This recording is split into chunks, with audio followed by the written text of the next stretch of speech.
Hey moms, it's Laura Ollinger. Welcome to the Positively Healthy Mom podcast. Because there's no manual for the hardest job in the world.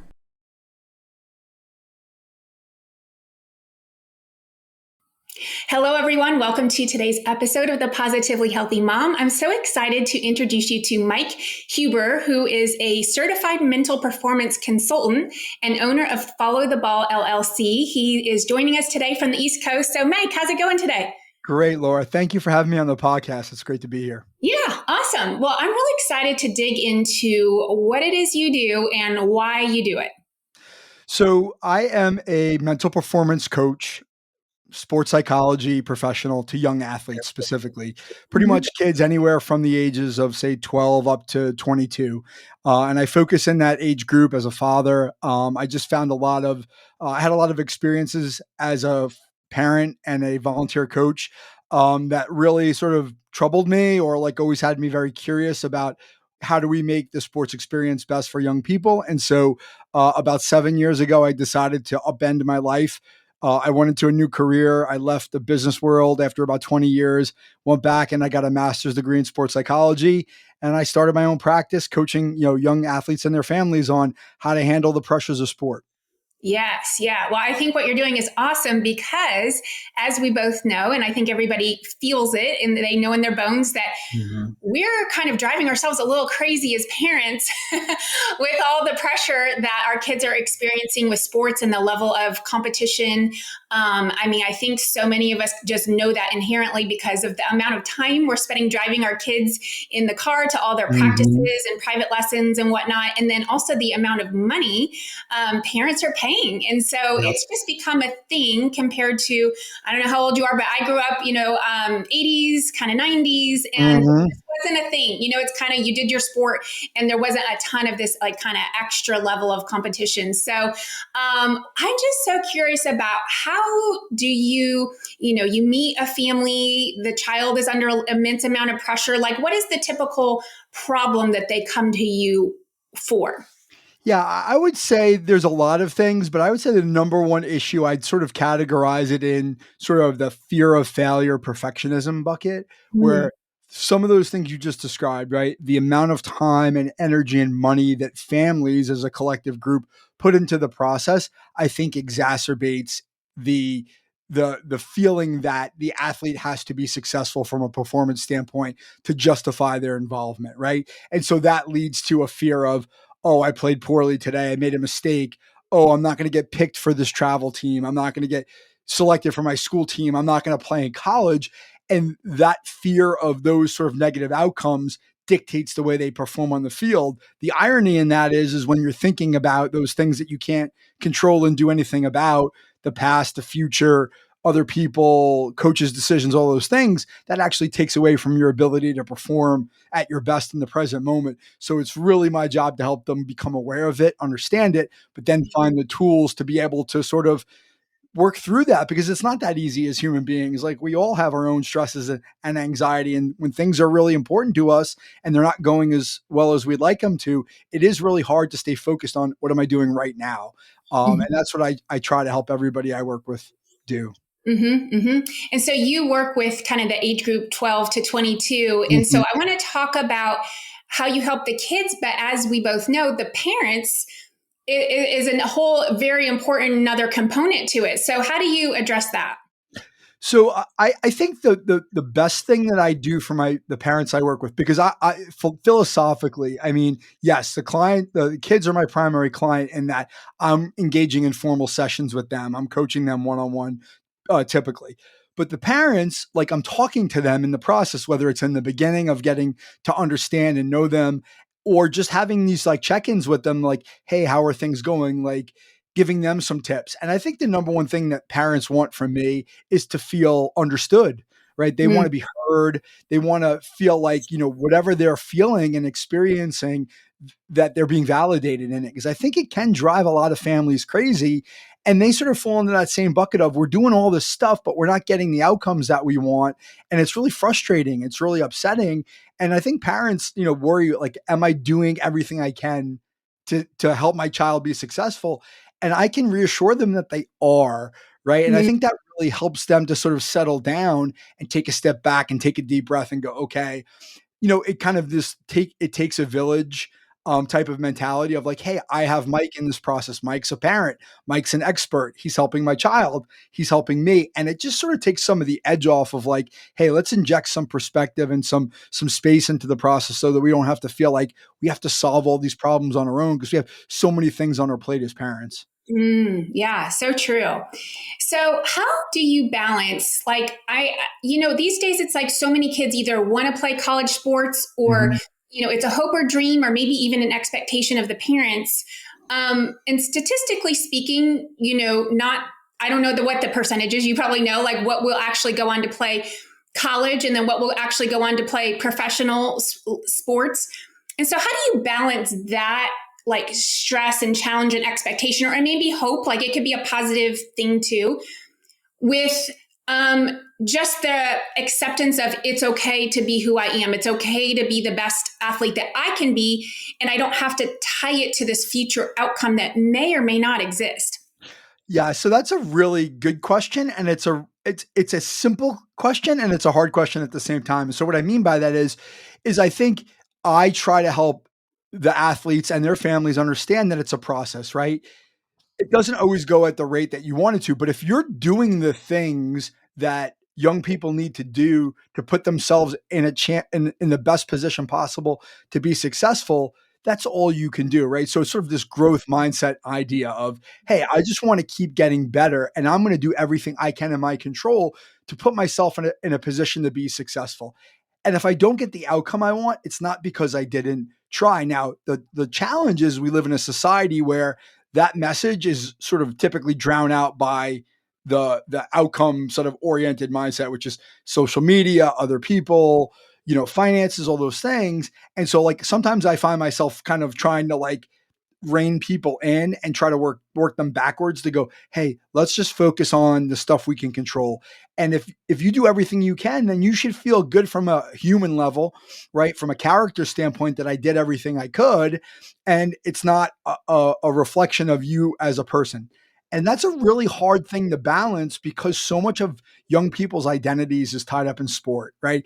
And something you said initially, I think was really rung true with me, which is when I was growing up, playing, I was an athlete in high school and I was a good athlete. Now wasn't great, but I was good. And I just think about the amount of pressure I put on myself in like the early 1990s when there was no social media. When my parents they were high school graduates, they didn't know anything about college. They didn't have the money to do all this stuff. And I was still torturing myself over sports. Now you add in these layers of like social media and the financial end of it and all this stuff. It's like putting gasoline on a fire. So I can't even imagine what I would be like today. I would be a basket case. It is really, really hard, I think, to operate in that world, especially when you're not one of the best or you view yourself as one of the best. And it can lead to a lot of challenges. Yeah, yeah.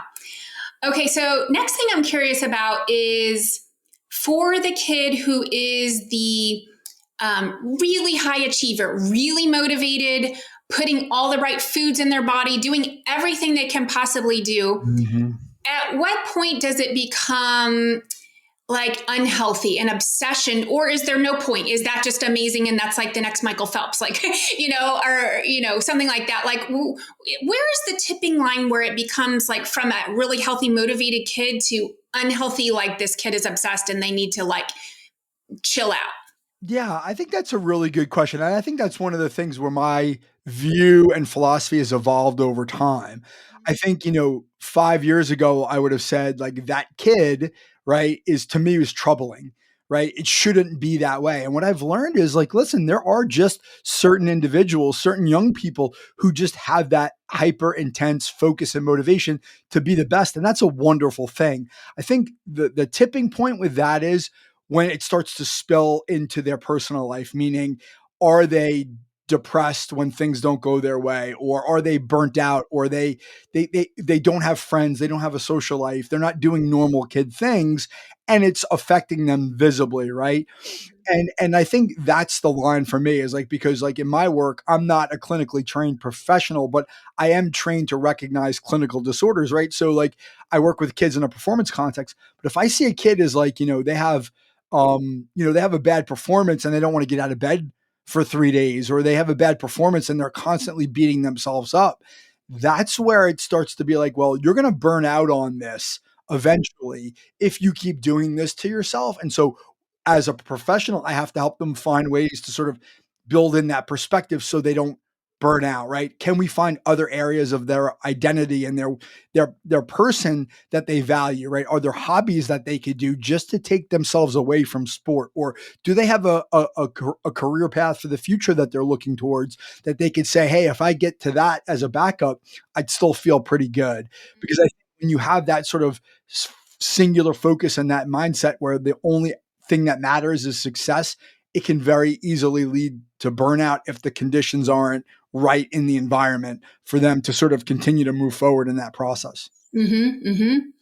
And what do you do if it's the parent that's the one that's pushing them to that high level of achievement? Truthfully, I think that's probably even a harder one to answer from me, right? Like the parents are my clients, but the young people really are the ones I'm focused on. So, I mean, certainly I try to listen to parents. I try to give them perspective. I don't, as a parent, right? I don't want anybody to tell me how to parent my child. So I try to really steer clear of that, right? Like I try to give them like nuggets, right? Or ask them good questions to let them sort of plant that seed so they can answer the questions for themselves. But what I would tell their child in that situation is like, just like a coach or just like a teacher or just like the things around you, your parents are going to do what they're going to do, right? You can't control them, or you can't control other people. So you have to find a strategy to be able to operate in that relationship with your parent. And it's hard, right? They're your parents. I love them. They love me. There's obviously a bigger relationship than just athlete to parent. It's parent to child. So the kid has to find a way, I think, to manage that, whether it's through communication strategies and finding ways to let their parents know that like what's happening is really bothering them, or like just having ways to sort of compartmentalize it and be able to make peace with it so that they don't carry that burden, that baggage, and feel like I always have to like make my parents happy, because no matter what we do, right? Like they may not be happy anyway. So like that's not a healthy, dynamic. Yeah. And I always hope parents have enough self awareness with this, but you never know. Sometimes you do find these ones that are living out their own dream of what they didn't do. And so they're trying to live it out back through their kids. And it's this whole thing. So, okay, next question is, what do you do to encourage your child after a bad performance or a loss? How do you balance validating and empathizing with their sad or disappointed feelings and be encouraging at the same time? Yeah, so I mean, I would talk about that. I'll talk about that from a parental standpoint, right? My kids are both competitive soccer players, and particularly my younger one, my daughter. My daughter is kind of ridden, not ridden. That's too strong a word. She has a bit of anxiety, right? Like, and she overthinks a lot of things, and when she has a bad game, she does tend to get really down on herself. And I try to reassure her, one, like, hey, it's just one game, right? And then let's reflect on it, right? Like, yeah, maybe it didn't go exactly the way you wanted to, but there had to have been things that you did well. Let's look at the things that you did well, and let's start to look at what can we take from what we learned and apply it to the next game. And I think that does help. At the same time, too, as a parent, like I also have to learn how to just sit with the fact that I can't make her feel better, right? Like she's going to have to go through and process her own feelings and let her work through that herself and not try to control that experience for her, because that can actually lead to more anxiety, right? So like to reassure and say, hey, that was great. You tried hard. Maybe it didn't go the way you wanted to. Let's think about what you could do a little bit differently next time. And then you move on. But like if you're continuing to harp on that or trying to change the way that they feel, Mm-hmm. that's gonna make it harder for them to sort of get through the experience. Whereas you just sort of like take a step back and go like, you know what, they're gonna have to figure this out. That's a really hard thing for a parent to do. Totally. Yes. I couldn't agree more. And as a mom of 4 kids and 3 of them are teenagers and a middle schooler also, that is hard because you hate to see your child sad or disappointed or upset or they didn't get enough playing time. But the thing is that disappointment, sadness, all those Mhm. emotions that comes along with that, that's a normal part of life. Like if your child never felt those feelings, then what happens when suddenly they're in their 20s and they get fired from their first job or whatever happens, they get broken up with? And that's the first time they've ever felt that because they've been protected all this time. Then they're really, kind of being set up for a big crash. Whereas if they get to experience these little micro disappointments or, macro as well, it's practice, right? And these are normal emotions. And so as parents to like feel okay and comfortable that our child is in distress. I mean, that kind of sounds like what you're saying. And I totally agree. Does that resonate with you? Yeah, of course it resonates, and I actually like the way you described it, micro versus macro, because I think that's actually the biggest challenge is like I see a setback in a particular performance as something that's like a really small, like, pebble in the pond because I have the perspective of, almost 50 years on the earth, right? Like I see it as just one game, no big deal. For them, it could feel like everything, right? And so knowing that it feels like everything to my daughter or to one of the kids I work with, like I also don't want to downplay that. I want them to like, I don't want to like diminish that because then it's like I'm making them feel less than. At the same time, you want to be able to sort of plant the seed that, hey, like you're going to be okay with this. It's going to be okay. And so like it's just a really challenging thing. I think as humans, whether we're grown-ups or we're, teenagers or children or whatever, like we all have a struggle dealing with our own emotions at times. And, unfortunately we're the only ones that can sort through it. Right. And you're right. I think we're doing them a disservice if we're trying to feel those feelings or change them for our kids as much as it might make us uncomfortable as parents. Mm-hmm, mm-hmm. And the best visual that I love to give, I learned this a long time ago. When your child's a little, when they're itty bitty and they get a balloon at a birthday party or something and it goes flying up in the sky or at the grocery store, inevitably they always let go and it goes up and they're crying and they're upset and they're so disappointed. And you're thinking, oh my gosh, it's just a balloon. We can get a million others. It's no big deal. But if you imagine that is your cell phone and your wallet flying up into the sky, how upset would you be, right? You're like, and then Yes. that's how it feels to them at the time. And so I think parents need to remember how to put themselves in their child's shoes so they can feel those feelings as well. Well, one, I'm going to steal that because I think it's a perfect analogy. And I think what you just said there is absolutely spot on.